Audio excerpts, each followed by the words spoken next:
আসসালামু আলাইকুম। এটা হচ্ছে আরও একটা ভাইরাল রেসিপি, পটেটো ক্রসেনাট। হ্যাঁ, তো এটা হচ্ছে এই ডোটা হচ্ছে নর্মাল আমরা যে রুটি বানাই সেরকমই ডো, এবং নর্মাল রুটিই একটা বেলে নিতে হবে।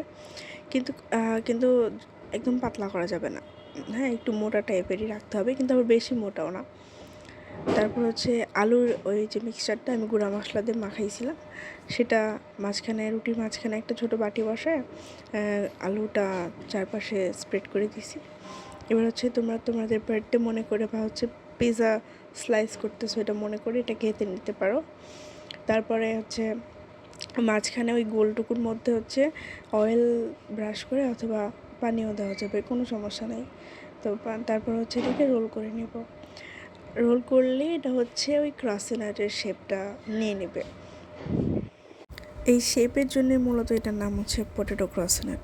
অনেকে আবার বলতেছিল যে সমুচার বিলেত ফেরত ভাই ব্রাদার্স ফরেন কাজিন, বাট না ভাই, সমুচার সাথে এটা কোনোভাবেই যায় না। সমুচা হচ্ছে আমাদের ভালোবাসা, সমুচা হচ্ছে আমাদের ইমোশন। এটার সাথে সমুচার তুলনা করবেন না কেউ। সমুচা আমরা এনি টাইম খেতে পারবো, কিন্তু এটা ওইরকম কিছুই না। এটা একটু ওভার হাইপটি হয়ে গেছে। আমি জানি না এত হাইপ কেন হয়েছে। এটা বাসায় 2-1 বার ট্রাই করে খেয়ে দেখা যেতে পারে, নাথিং স্পেশাল।